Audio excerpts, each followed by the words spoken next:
Welcome friends, स्वागत है आपका अपने यूट्यूब चैनल एग्जाम स्टडी में।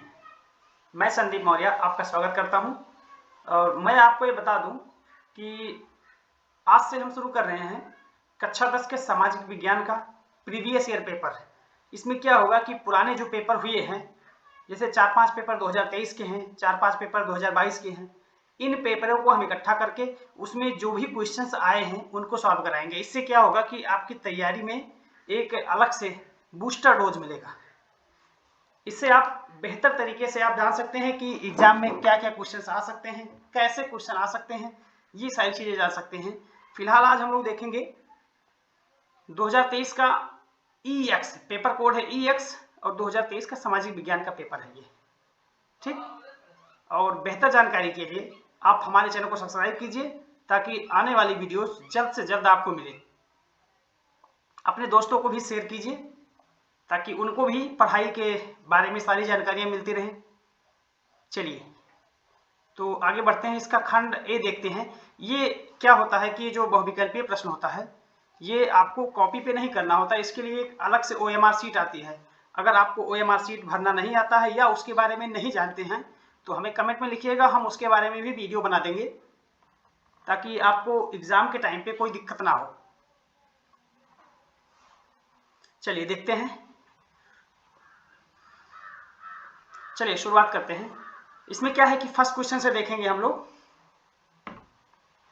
फर्स्ट क्वेश्चन में क्या है कि निम्नलिखित नेताओं में से किसने एक गुप्त संगठन यंग इटली बनाया था। गुप्त संगठन बनाया था और वो भी यंग इटली के नाम से।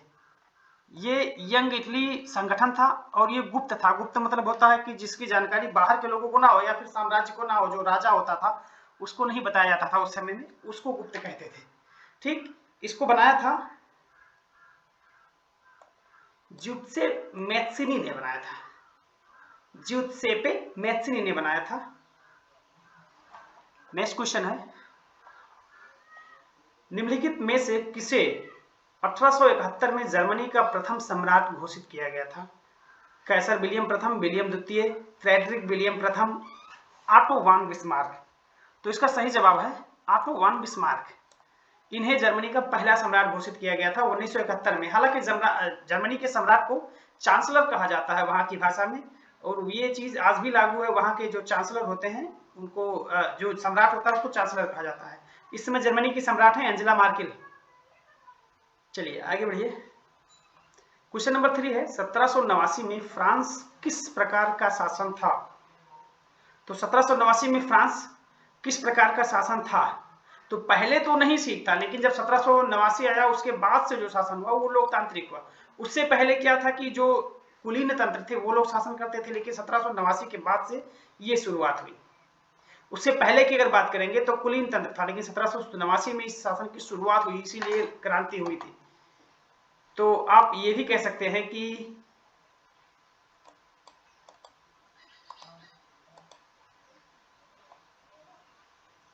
ये भी आंसर सही हो सकता है इसका, क्योंकि 1789 की बात करें तो उससे पहले कुलीन तंत्र था, जो बड़े वर्ग के लोग थे वही लोग करते थे शासन, ठीक। चलिए आगे देखिए। क्वेश्चन नंबर 4 है, ब्रिटेन में कार्न कानून समाप्त करने के क्या कारण थे। कार्न कानून क्या होता है। कार्न इंग्लिश में मक्का को कहते हैं। कार्न जो है इंग्लिश में मक्का को कहा जाता है, मकई। और इसको इस पे एक कानून लगाया था, उसको समाप्त करने का क्या कारण था, उसको समाप्त फिर बाद में कर दिया गया था। उसका सबसे महत्वपूर्ण कारण है कि कॉर्न के आयात पर नियंत्रण करना, ठीक। कॉर्न के आयात पर नियंत्रण करने के लिए इस कानून को बनाया गया था, फिर ये समाप्त कर दिया गया था, ठीक। आगे देखिए, 1944 में ब्रेटन वुड्स सम्मेलन कहाँ आयोजित किया गया था। तो ये अमेरिका की वाशिंगटन डीसी में किया गया था। अमेरिका में ब्रेटन वुड्स सम्मेलन किया गया था, 1944 की बात है ये। और इस सम्मेलन के तहत विश्व बैंक और IMF इंटरनेशनल मॉनिटरी फंड या फिर कह लो अंतरराष्ट्रीय मुद्रा कोष, इन दोनों की स्थापना हुई थी। विश्व बैंक और अंतरराष्ट्रीय मुद्रा कोष, इन दोनों की स्थापना हुई थी 1944 में ब्रेटन वुड्स सम्मेलन के द्वारा, ठीक। आगे देखिए, निम्नलिखित में से कौन सा विषय संघ सूची में नहीं है। तो संघ सूची आप लोगों ने पढ़ा होगा, इस सूची के बारे में आपके इसमें पॉलिटी में जो होता है ना आपका राजतंत्र वाला विज्ञान, लोकतांत्रिक समाज जिसमें कहते हैं, उसमें पढ़ा होगा आप लोगों ने कि बहुत सारे विषय होते हैं जो कुछ चीजें होती है संघ सूची में, कुछ राज्य। संघ क्या होता है? संघ माने होता है केंद्र सरकार, जिसमें हमारी दिल्ली में शासन करते हैं, सरकार होती है, संसद होती है, इसे संघ शासन कहते हैं। और जो हर राज्यों की अपनी अपनी शासन होती है उसे राज्य सूची कहते हैं। और कुछ विषय ऐसे होते हैं जिस पर राज्य और संघ, राज्य और केंद्र दोनों कानून बनाते हैं, उसे समवर्ती सूची कहते हैं। इसमें पूछा गया है कि इनमें से कौन सा विषय संघ सूची में है? तो संघ सूची में जो है वो है प्रतिरक्षा। प्रतिरक्षा माने होता है कि रक्षा प्रणाली, तो रक्षा प्रणाली हमेशा संघ के हाथ में होती है, इसमें जो आती है वो देश की आर्मी आती है। बाकी शिक्षा, शिक्षा समवर्ती सूची का विषय है। कृषि और व्यापार ये राज्य सूची का विषय है। श्रीलंका, नेक्स्ट क्वेश्चन है, श्रीलंका में कौन सा बहुसंख्यक वर्ग है? तो वहां पे सबसे ज्यादा जो संख्या है वो सिंहली समुदाय की है। सिंहली समुदाय वहां पे 74% है और तमिल समुदाय लगभग 20% है।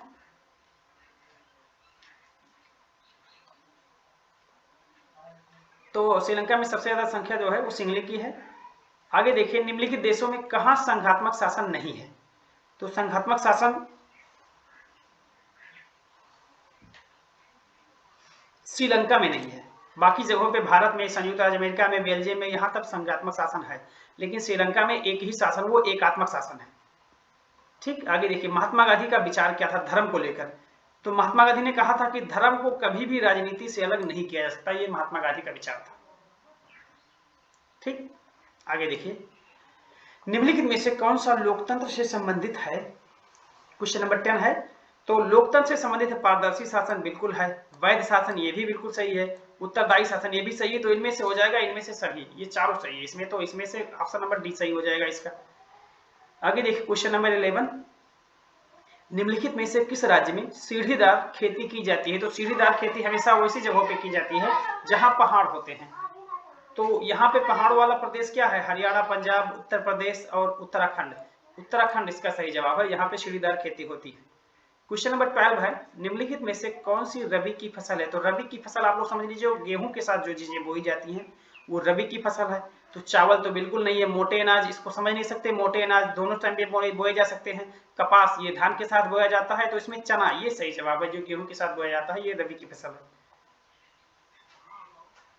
मोनाजाइट रेत में निम्नलिखित में से कौन सा खनिज पाया जाता है? मोनाजाइट रेत में निम्नलिखित में से कौन सा खनिज पाया जाता है? यह क्वेश्चन नंबर 13। तो इसमें सबसे ज्यादा थोरियम पाया जाता है। मोनाजाइट रेत जो होती है, मोनाजाइट मिट्टी कह लो, इसमें सबसे ज्यादा थोरियम पाया जाता है। ठीक, नेक्स्ट क्वेश्चन है, क्वेश्चन नंबर 14, निम्नलिखित में से कौन सा उद्योग चूना पत्थर को कच्चे माल के रूप में प्रयुक्त करता है? प्लास्टिक, मोटर गाड़ी, एल्यूमिनियम और सीमेंट। तो इसमें से सीमेंट उद्योग ऐसा है जिसमें कच्चे माल के रूप में चूना पत्थर का उपयोग किया जाता है। ठीक, नेक्स्ट क्वेश्चन है, क्वेश्चन नंबर 15, निम्नलिखित में किस पड़ोसी देश में मानव विकास के लिहाज से किस देश की स्थिति भारत से बेहतर है?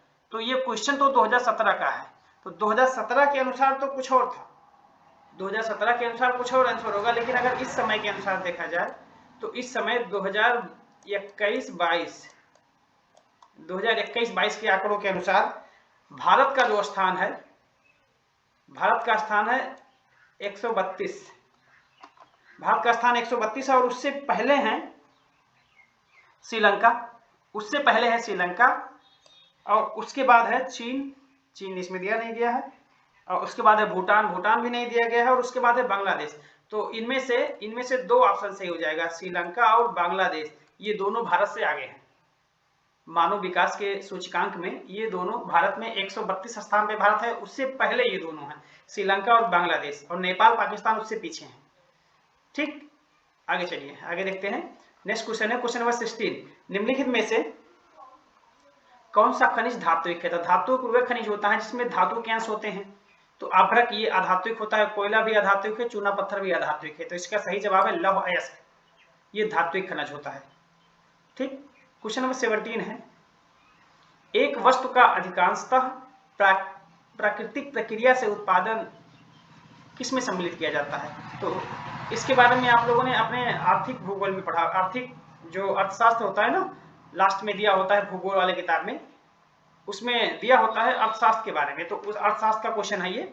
इनमें क्या होता है, जो ऐसी चीजें जो हमें प्रकृति से सीधे प्राप्त होती हैं उनको प्रारंभिक क्षेत्र में रखा जाता है, और जब प्राकृतिक चीजों का प्रयोग करके हम कोई नई चीज बनाते हैं तो उसे द्वितीय क्षेत्र में रखा जाता है, और उन चीजों का प्रयोग करने में जो व्यक्ति लगे रहते हैं उनका जो काम होता है उसको तृतीय क्षेत्र में रखा जाता है। तो इसमें कहा गया है कि एक वस्तु अधिकांशतः प्राकृतिक प्रक्रिया से उत्पादन, जैसे मतलब धान गेहूं उत्पादन हमने कर लिया, कपास निकाल लिया, तो ये सब चीजें जो निकाली जाती हैं ये प्रारंभिक क्षेत्र में आती हैं। इसमें हमेशा प्राकृतिक चीजें प्राप्त होती हैं प्रारंभिक क्षेत्र में। ठीक, नेक्स्ट क्वेश्चन देखिए, क्वेश्चन नंबर 18, एंथ्रेसाइट का संबंध निम्नलिखित में से किस खनिज से है? तो इसका संबंध सीधे सीधा कोयला से है, ये कोयला का अयस्क है। और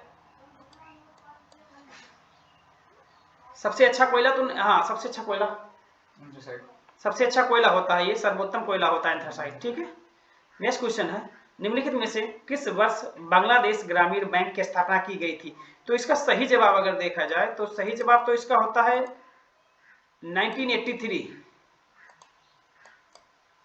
1983, लेकिन इसमें चूंकि 1983 दिया नहीं, दशक से सीधा सीधे दिया है, तो इसका सही जवाब हो जाएगा 1980। ठीक, क्वेश्चन नंबर 20 है, सार्वजनिक और निजी क्षेत्र का वर्गीकरण निम्नलिखित में से किस आधार पर किया जाता है?